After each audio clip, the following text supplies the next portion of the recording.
नमो नमः सभी को।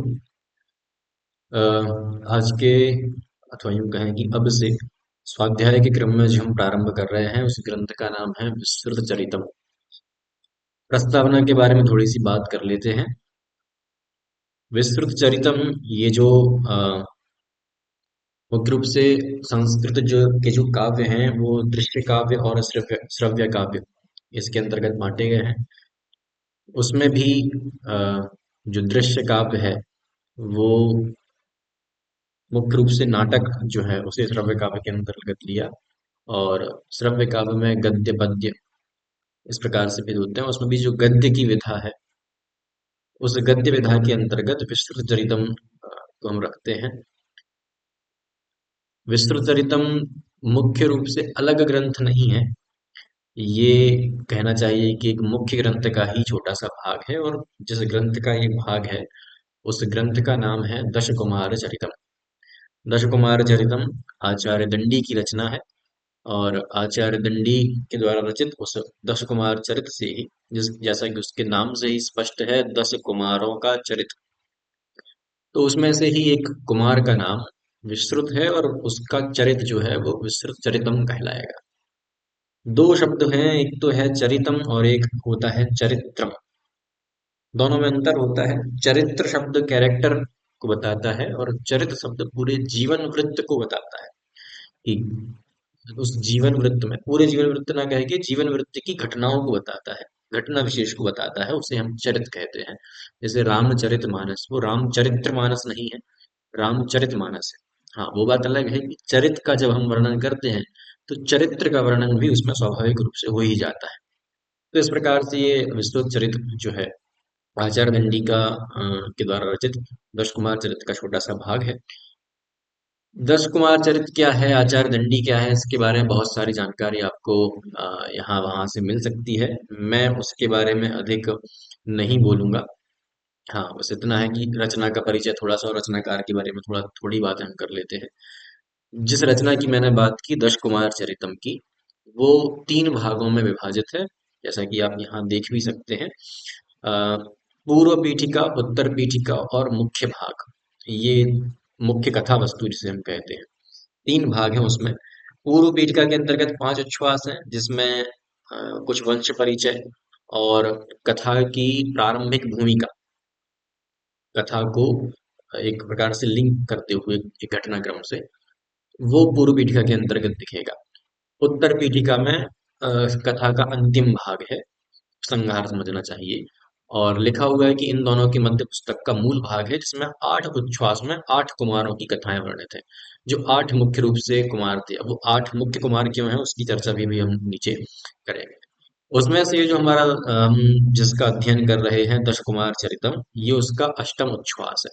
उच्छ्वास क्या होता है, तो एक प्रकार से अध्याय ही होता है, बस बांटने की शैली अलग अलग होती है, इसलिए हम अध्यायों को उच्छ्वास कह रहे हैं। तो उस दस कुमार चरित जो है अष्टम उच्छ्वास, दस कुमार चरित के अष्टम उच्छ्वास को हम विस्तृत चरितम कहते हैं, और उसका यहाँ पे हम अ, पाठ करेंगे, समझेंगे।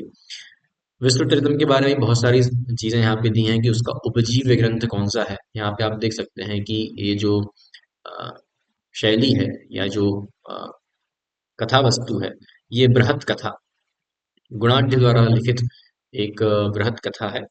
उस बृहत कथा से ली गई है, और जैसे उसमें वर्णन है उसी प्रकार का वर्णन इसमें है। एक और चीज जो इसके बारे में बहुत पूछी जाती है और आपको ध्यान रखनी चाहिए कि दश कुमार चरितम को धूर्तों का रोमांस कहा जाता है। ऐसा इसलिए कहा जाता है क्योंकि इसमें जो 10 कुमार हैं, उन 10 कुमार एक जगह एक पहले इकट्ठे होते हैं, फिर वहां से बिछड़ जाते हैं।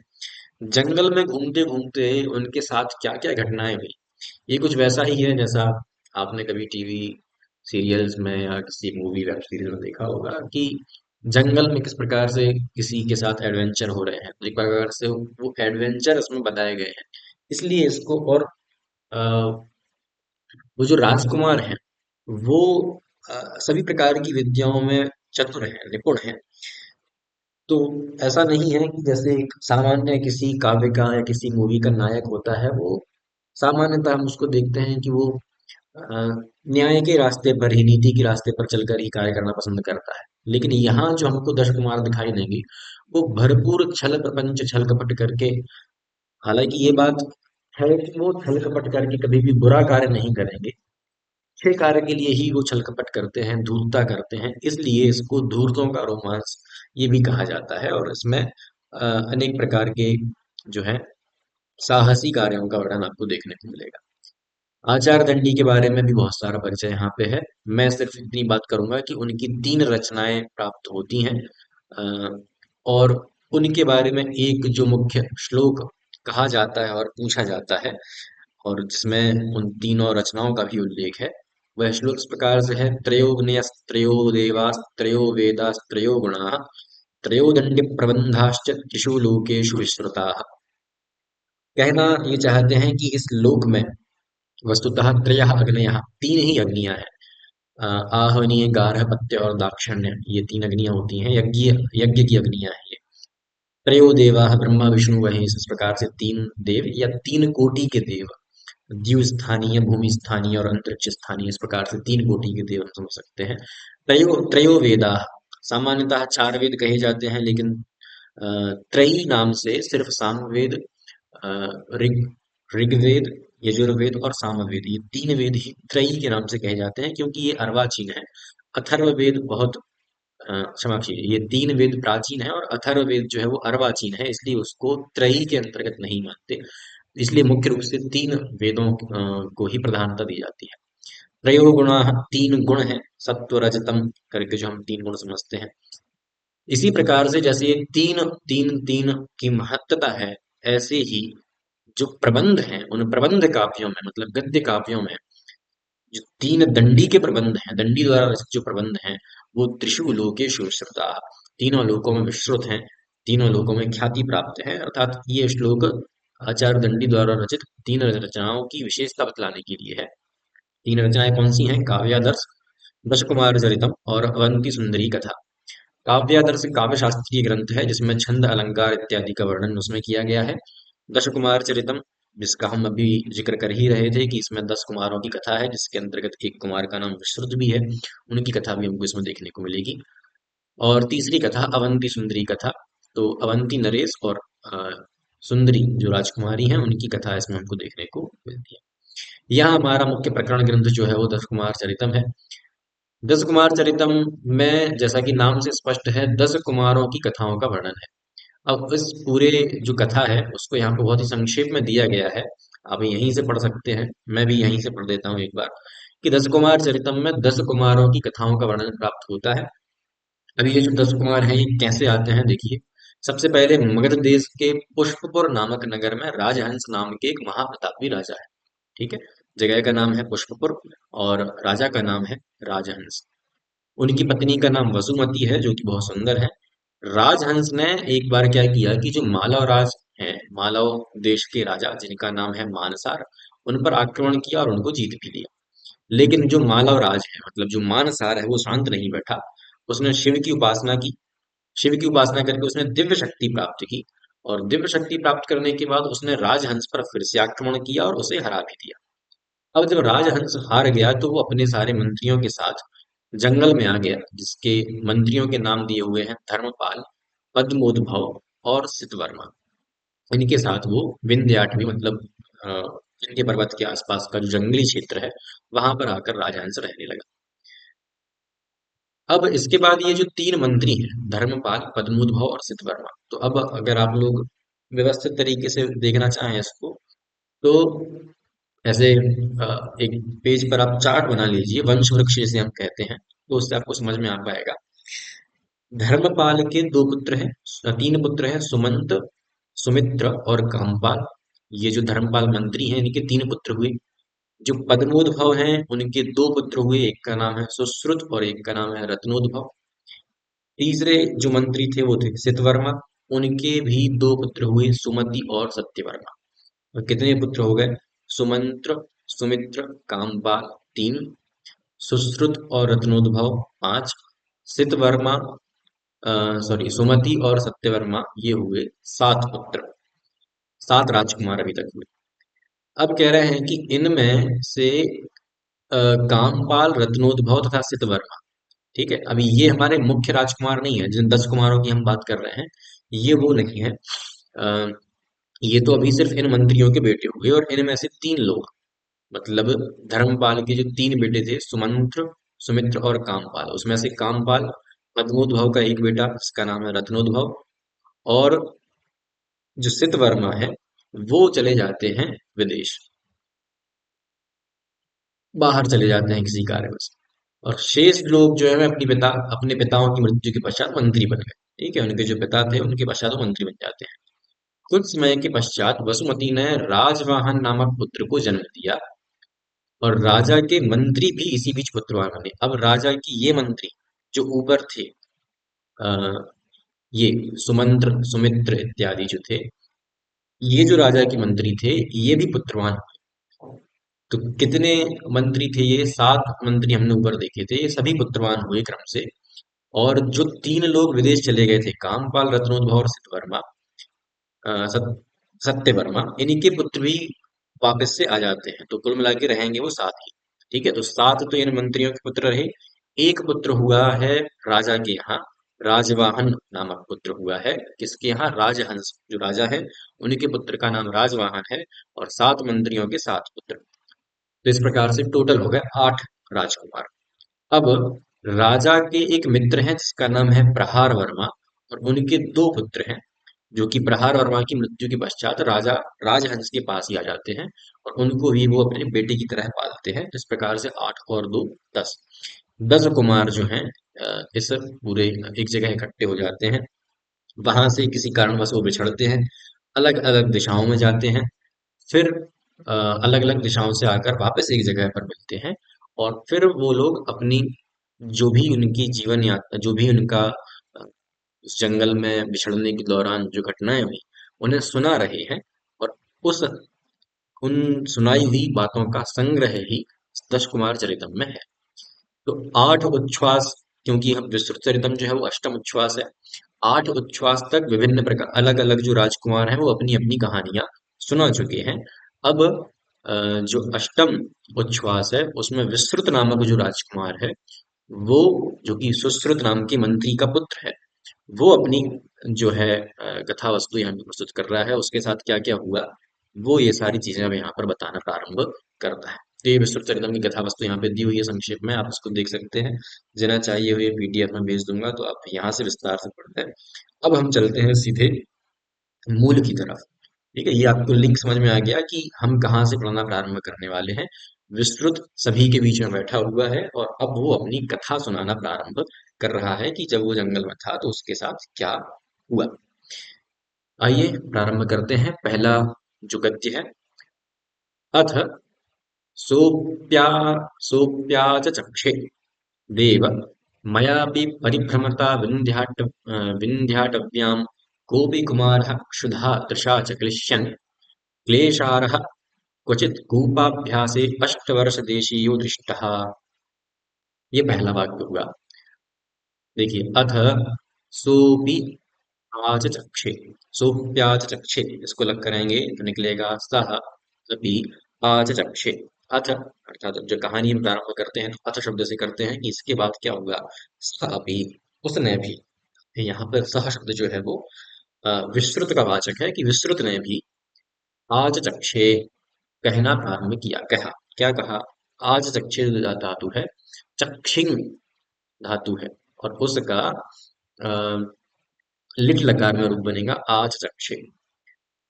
तो उसने भी कहना प्रारंभ किया, क्या कहा? देव मया भी परिभ्रमता, मया तृतीया है, परिभ्रमता ये भी तृतीया है। परिभ्रमण क्षत्रिय प्रत्यांत शब्द बनेगा और उसका तृतीयांत में परिभ्रमता। तो वो मया का विशेषण है कि घूमते हुए मया, मैंने भी। कहाँ पर? तो कहा विंध्याटव्याम, विंध्य अटवी में, जहां पर ये लोग इकट्ठे हुए थे उसी विंध्य अटवी में। कोपी कुमार, कोई कुमार, मतलब एक बालक को।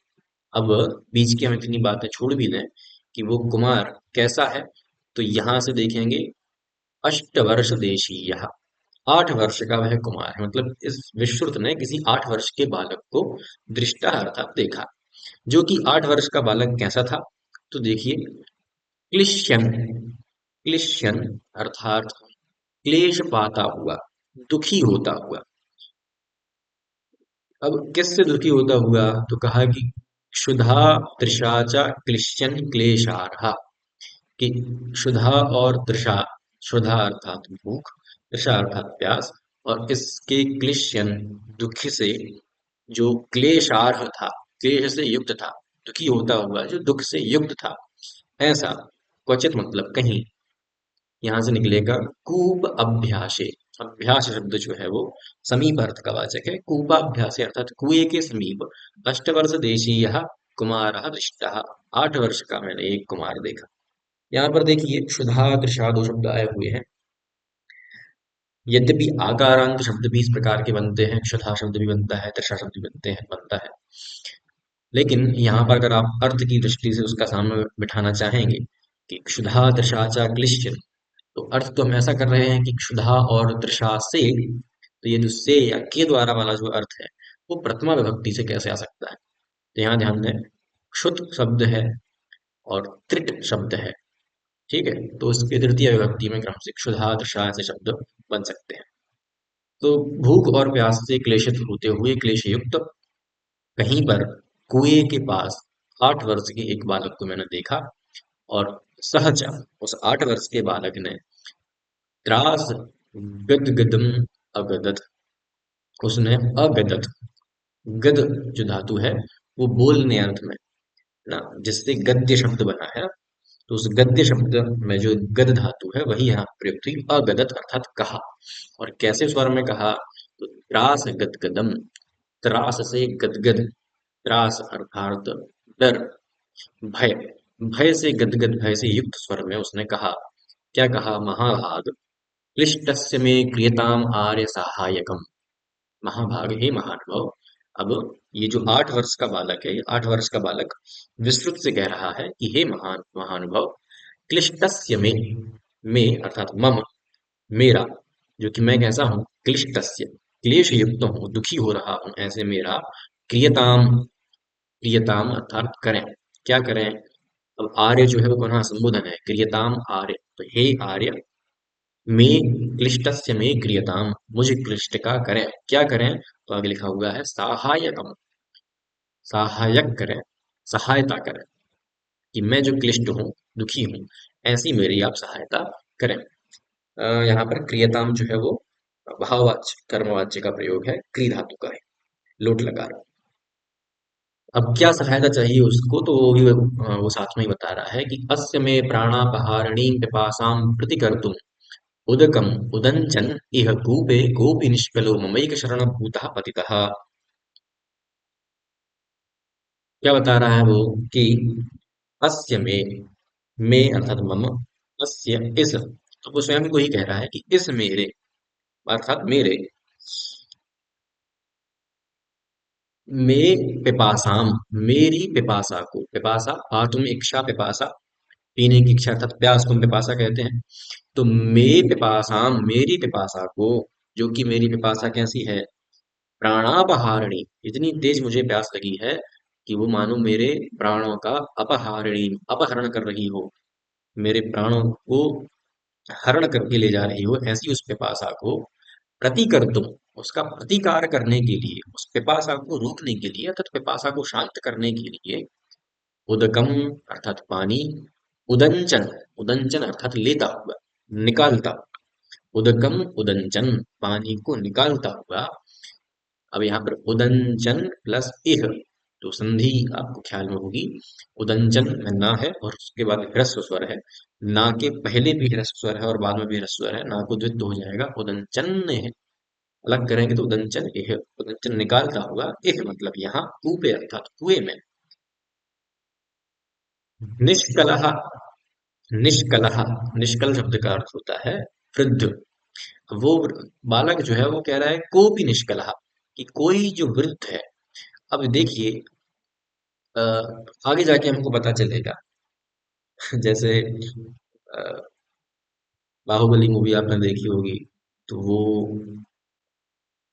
बच्चा जो है उसको मारने वाले होते हैं, तो माँ उसको लेके भाग जाती है और फिर किसी अन्य के हाथ में वो लग जाता है, कोई और उसका पालन कर रहा होता है। तो यहाँ भी कुछ ऐसा ही केस है कि एक माता ने अपने किसी एक विश्वास पात्र वृद्ध व्यक्ति को उस बालक को सौंप दिया था बहुत छोटे से ही। इसलिए वो बालक जो है उस वृद्ध के साथ ही है, लेकिन 8 वर्ष का बालक है तो उसे उस वृद्ध का परिचय कुछ विशेष है नहीं कि ये वृद्ध कौन है, कहाँ से है, क्या है। इसलिए उसको नाम नहीं पता। इसलिए वो क्या कह रहा है, वो भी निष्कला कि कोई वृद्ध जो है, लेकिन ये कोई वृद्ध कोई भी हो कैसे है मेरे लिए, ममैक शरण मुक्ता, मेरे एकमात्र शरणभूत है, मेरे लिए एकमात्र यही शरण है। ऐसा यह जो कोई वृद्ध है, ये पतितः गिर गया है। कहाँ पर, यह कूपे, इस कूप में। तम अलम अस्मि नाहम उद्धरतुम इति। अलग अलग करना शब्दों को। तम अलम अस्मि न अहम उद्धरतुम, अन्वय पूर्वक वाक्य कहना है। तो तम अर्थात उनको, उद्धरतुम अर्थात निकालने के लिए, यहाँ से ना हम से अहम अर्थात मैं, अहम मैं, तम उनको, उद्धरतुम निकालने के लिए, ना अलम अस्मि, तम अलम है तो तम हमने पहले निकाल लिया था। ना अलम अस्मि, मैं अलम नहीं हूं, मैं समर्थ नहीं हूं, मैं पर्याप्त नहीं।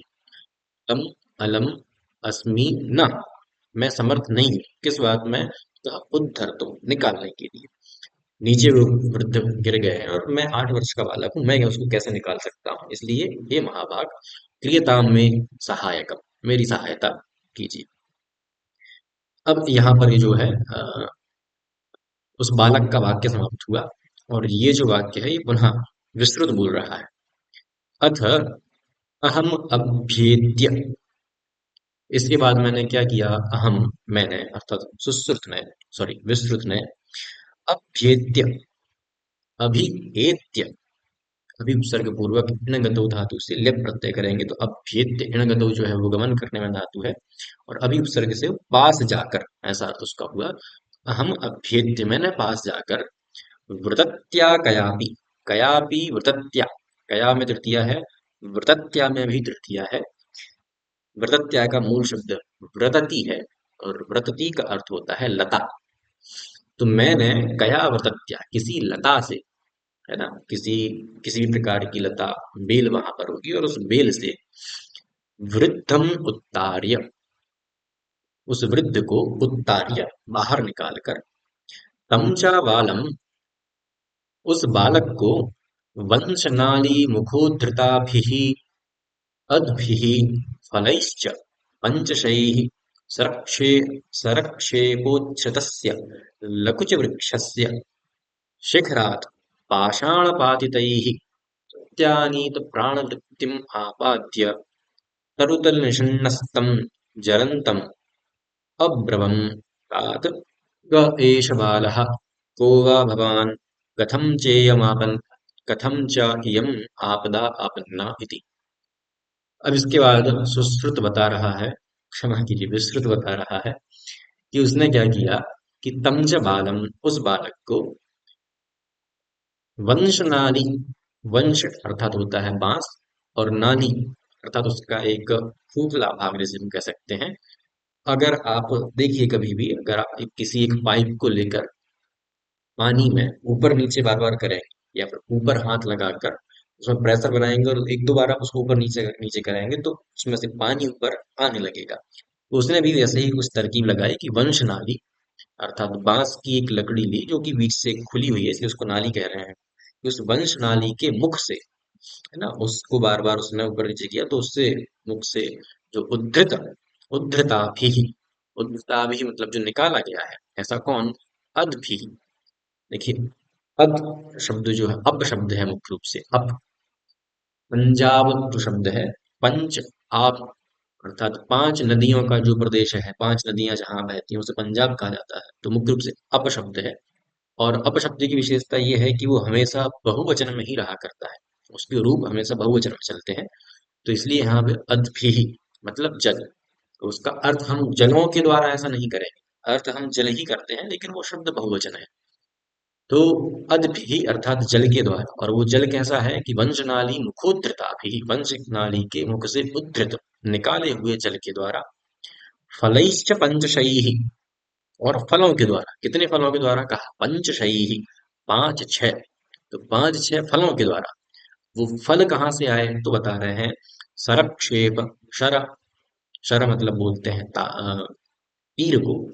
तो तीरों के द्वारा और तीरों का क्षेप करने से, तीरों को ऐसे फेंकने से उच्छ्रितस्य, जो उच्छ्रित अर्थात उखड़ गया या निकल गए जिसमें से, ऐसे लकुच वृक्ष से, लकुच वृक्ष के शिखरा, शिखर से, अर्थात लकुच नामक एक वृक्ष है, उस पर कुछ फल लगे हुए थे और विस्तृत ने क्या किया कि सरक्षेप किया, अर्थात तीर फेंक कर मारे, और उससे उसके शिखरात, उसके शिखर से पाषाण पातितैः, पाषाण अर्थात पत्थर से, पातितैः जो गिराए गए हैं, वे पाषाण पातितैः में विशेषण बनेगा फलैः का, कि पत्थर से गिराए गए जो फल हैं, ऐसे फलों के द्वारा प्रत्यानीत प्राणवृत्तिम, प्रत्यानीत, आनीत मतलब लाना, और प्रत्यानीत मतलब वापस लाना। तो क्या वापस लाया है ये, प्राणवृत्ति, प्राणवृत्ति में वापस लाया है, किसको, दोनों को, उस राजकुमार को भी और उस बालक को भी, क्योंकि राजकुमार को प्यास लगी थी, उस बालक को प्यास लगी थी, उस बालक को पानी पिला करके वो प्राणवृत्ति में वापस लाया, और वो जो वृद्ध था उस वृद्ध को बाहर निकाल के उसको भी पानी पिलाया, उसको भी कुछ फल वगैरह खिलाए, उस वृद्ध को भी प्राणवृत्तिम आपाद्य, प्राणवृत्ति को प्राप्त करा के, प्रत्यानीत प्राणवृत्तिम वापस आई हुई प्राणवृत्ति को, आपाद्य मतलब प्राप्त करा के, वापस आई हुई प्राणवृत्ति को प्राप्त कराया है वृद्ध और बालक।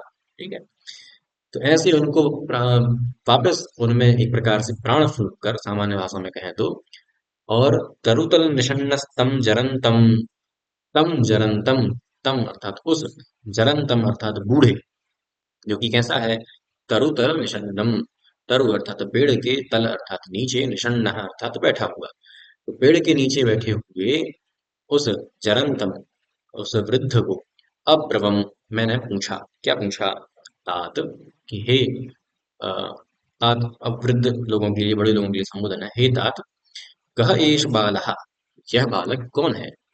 यहाँ पर कह ऐसा है, लेकिन उसके विसर्ग का लोप हुआ है, एतत् तदोष लोपः करके सूत्र,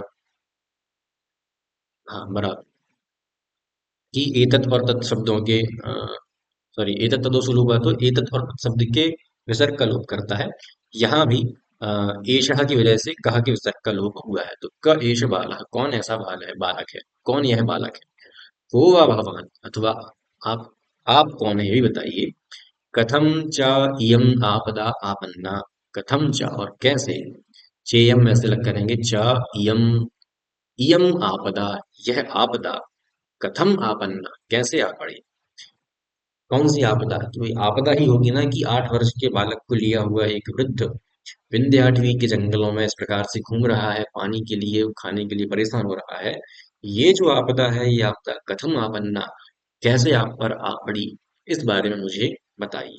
तो ये बात विस्तृत ने उस वृद्ध से, जिसे उसने अभी कुएं से निकाला था, उससे पूछी है।